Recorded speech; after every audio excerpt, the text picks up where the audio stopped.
ये कहानी एक सत्य घटना पर आधारित है। अभिनव पांडे का एक बार फिर से ट्रांसफर हो गया था। हर 3 साल में उनका ट्रांसफर होता था। इस कारण उनकी बेटी शिवानी को अपने दोस्तों से बिछड़ने का दुख हमेशा रहता था। इस बार भी वही उदासी उसके चेहरे पर थी। 2 दिन बाद उन्हें एक नए शहर में जाना था और इस बार भी सारे दोस्त हमेशा के लिए छूट जाने वाले थे। रात के 12 बजे शिवानी अपने सबसे प्यारी दोस्त मिली से फोन पर बातें कर रही थी। मैं जब बड़ी हो जाऊंगी ना तो मैं पापा वाली जॉब कभी नहीं करूंगी। कितनी बकवास नौकरी है इनकी, सब कुछ हर 3 साल में छूट जाता है। पता नहीं मम्मी कैसे मैनेज करती है। तेरी याद बहुत आएगी शिवानी, तेरी भी यार। मेरा बस चले तो मैं कहीं ना जाऊं, कभी ना जाऊं। शिवानी की मां सरिता को तो अब पति के बार बार होने वाले ट्रांसफर की आदत हो गई थी, लेकिन 13 साल की शिवानी के लिए यह सब कुछ आसान नहीं था। 2 दिन बाद सारा सामान पैकेज और मोमोज के हवाले कर शिवानी के पिता उसे और अपनी पत्नी को लेकर कार से नए शहर की ओर निकल पड़े। हाईवे पर कार फुल स्पीड में गुजर रही थी। शिवानी उदास सी बाहर की ओर देख रही थी।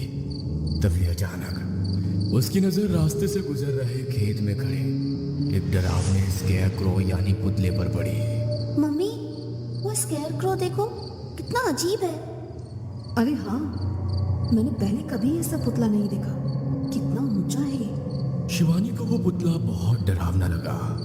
उसे लग रहा था कि वो पुतला उसे घूर रहा है और अपने पास बुला रहा है। तभी अचानक एक जोरदार धमाके की आवाज आई और कार पूरी तरह अनबैलेंस हो गई। हाँ, क्या हुआ अभिनव? ये क्या था? लगता है टायर पंचर हो गया है। सभी लोग गाड़ी से उतरे।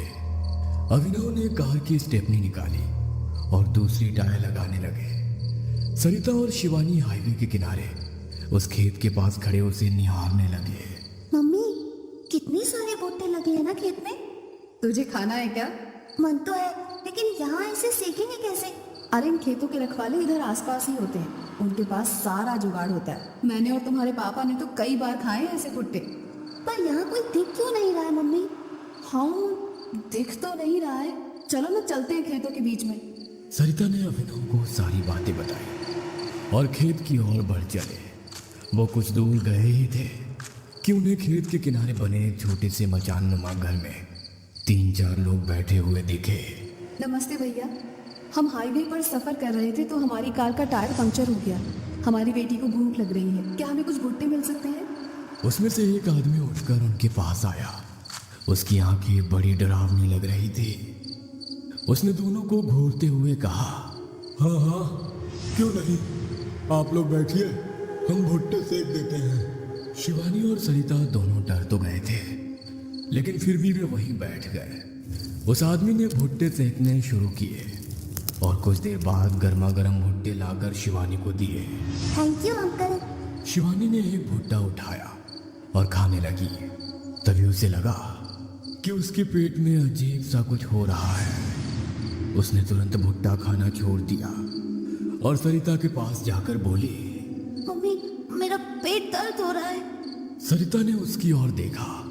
अचानक से शिवानी की आंखें लाल लाल होने लगी, एकदम खून की तरह लाल। शिवानी, शिवानी तेरी आंखों को क्या हो रहा है? पता नहीं मम्मी, पर आंखों में बहुत जलन हो रही है। चल चल बेटा, यहाँ से चल, पापा के पास चलते हैं। तभी वही आदमी जिसने भुट्टे दिए थे हंसते हुए उसके पास आया। उसके चेहरे पर बहुत ही रहस्यमयी मुस्कान थी। उसी मुस्कान के साथ उसने कहा, कहाँ जाना है? अब तो आप लोग हमारे मेहमान बन चुके हैं, यहाँ से कोई नहीं जा सकता। सरिता ने उस आदमी को घूरते हुए देखा और कहा, कहीं नहीं जा सकता? क्या मतलब कहीं नहीं जा सकता? ये क्या कह रहे हो? यही कह रहा हूँ कि ये हमारा इलाका है। जो भी यहाँ आता है वो वापस नहीं जा सकता। ये कहकर वो सरिता का हाथ पकड़ने लगा। सरिता ने उसका हाथ झटकते हुए कहा, आप पागल हो गए हैं क्या? हमें जाने दीजिए। अब तो बहुत देर हो चुकी है। तभी शिवानी ने देखा कि बाकी लोग भी उनकी ओर बढ़ रहे हैं। मम्मी मम्मी भागो यहाँ से, ये लोग मुझे ठीक नहीं लग रहे। मम्मी मम्मी भागो यहाँ से। सरिता ने शिवानी की बात सुनी और उसका हाथ पकड़कर वहां से भागने लगी। वह भागती रही। वे सभी लोग भी उसके पीछे भागने लगे। शिवानी बहुत देर तक खेतों के बीच भागती रही, लेकिन फिर भी वह सड़क किनारे अपने पति के पास नहीं पहुंच पाई। कुछ दिन पहले तो उसे यहाँ आने में बहुत थोड़ा ही वक्त लगा था, फिर अब यहाँ से निकलने में इतना वक्त क्यों लग रहा है, ये बात उसे समझ नहीं आ रही थी। काफी देर तक भागने के बाद वह इतना थक गए कि उनका गला पूरी तरह सूख गया।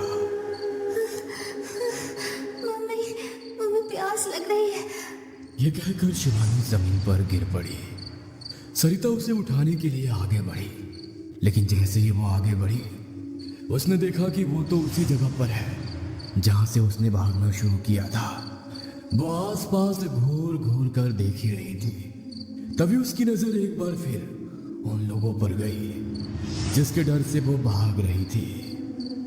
वे सभी उन दोनों को बहुत ही खतरनाक नजर से घूर रहे थे और साथ ही जोर जोर से हंस भी रहे थे। मैंने कहा था ना, यहां से निकलने का कोई रास्ता नहीं है। अब तुम लोग यहीं रहोगे हमेशा के लिए। शिवानी का शरीर डर के मारे बुरी तरह कांप रहा था। सरिता बार बार अपने आप को कोस रही थी कि वो क्यों खेत में भुट्टा खाने आई। तभी उन लोगों में से एक आदमी ने जोर से चिल्लाते हुए उन दोनों से कहा, पास ही कुआं है, तुम जाकर अपनी बेटी को नहला दो। नहला दूं? लेकिन क्यों? जितना बोला वो करो, ज्यादा सवाल जवाब मत करो। सरिता के पास उन लोगों की बातों को सुनने के अलावा कोई चारा नहीं था। वो शिवानी को लेकर कुएं की ओर बढ़ने लगी। वो कुआं काफी गहरा था और बहुत ही पुराना। कुएं के अंदर काफी झाड़ियां उगाई थी, इसलिए कुएं का पानी बहुत ही कम दिख रहा था। माँ, इन लोगों ने मुझे नहाने के लिए क्यों कहा? मैं इस पानी से नहीं नहाऊंगी।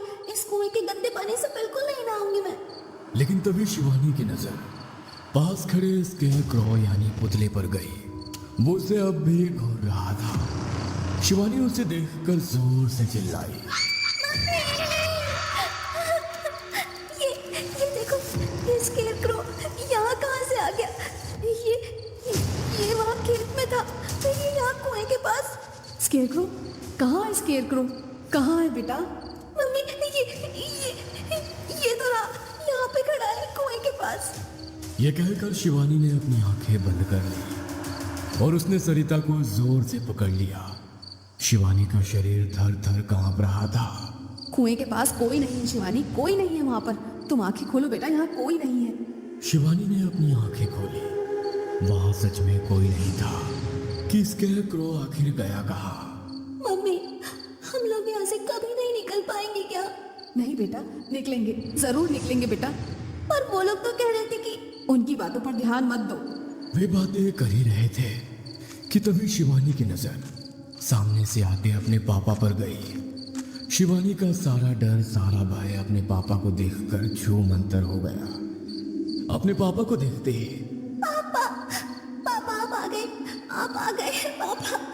उन लोगों ने हमें पकड़ लिया है पापा। किसने पकड़ लिया है? और तुम यहाँ क्या कर रही हो? तुम और तुम्हारी माँ तो भुट्टा खाने यहाँ आई थी ना? तब शिवानी ने रोते हुए अपने पापा को सारी कहानी बताई और अब तो जो जो बीता सब कुछ सुनाया। ओह, कहाँ है वो लोग? और तुम्हारी माँ कहाँ है? पापा, मम्मी तो यही है, यही तो खड़ी है मेरे पास। कहाँ शिवानी? कहाँ है मम्मी? यहाँ तो सिर्फ तुम हो अकेली। पापा, ये आप क्या कह रहे हैं पापा? ये तो रही मम्मी मेरे पास। ये कहकर शिवानी ने अपनी माँ की ओर अपनी उंगलियों से इशारा किया, लेकिन उसकी माँ तो वहां थी ही नहीं। शिवानी की आंखों में आंसू थे और उसका दिल डर से जोर जोर से धड़क रहा था। उसने फिर से अपने पिता को समझाने की कोशिश की, लेकिन अभिनव की आंखों में सिर्फ खालीपन था। शिवानी को अचानक महसूस हुआ कि कुछ अजीब हो रहा है। उसने अपने चारों ओर देखा। उसने देखा कि वे खेत फिर से बदल गए थे और वे लोग जिनसे भाग रहे थे वो अब भी उन्हें घूर रहे थे।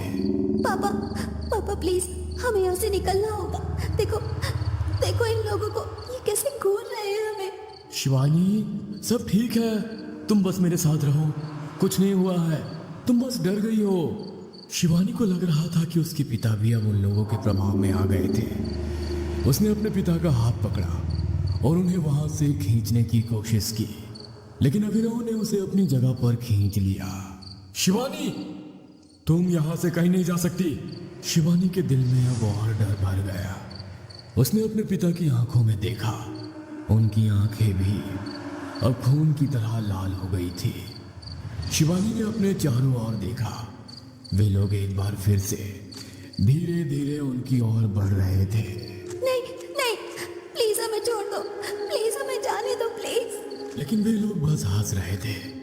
तभी अचानक एक तेज हवा का झोंका आया और शिवानी को लगा कि उसका शरीर हवा में उठ रहा है। शिवानी अब हवा में तैर रही थी और वे लोग नीचे से उसे घूर रहे थे। शिवानी जोर से चिल्लाई, लेकिन उसकी आवाज अब धीरे धीरे खामोश होने लगी थी। उसने अपनी आंखें बंद कर ली और प्रार्थना करने लगी।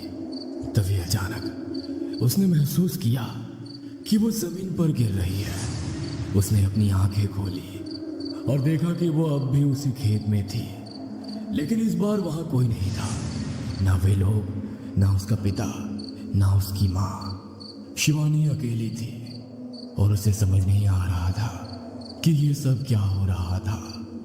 उसने अपने चारों ओर नजर दौड़ाई। वो पुतला भी वहीं खड़ा था और उसे घूर रहा था। शिवानी ने हिम्मत जुटाई और उस पुतले के पास गई।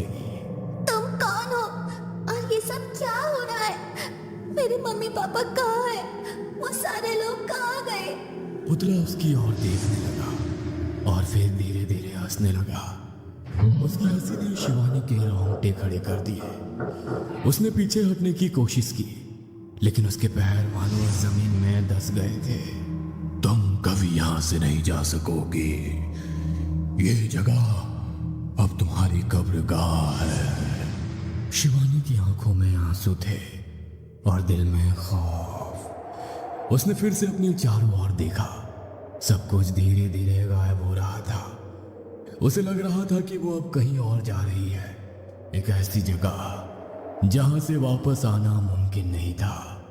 और फिर सब कुछ अंधेरा हो गया। अगली सुबह उस हाईवे पर एक कार खड़ी मिली जिसका टायर पंचर हुआ था। कार के अंदर कोई नहीं था, चारों ओर सन्नाटा था। कोई नहीं जानता था कि उस कार में सवार लोग कहाँ गए थे।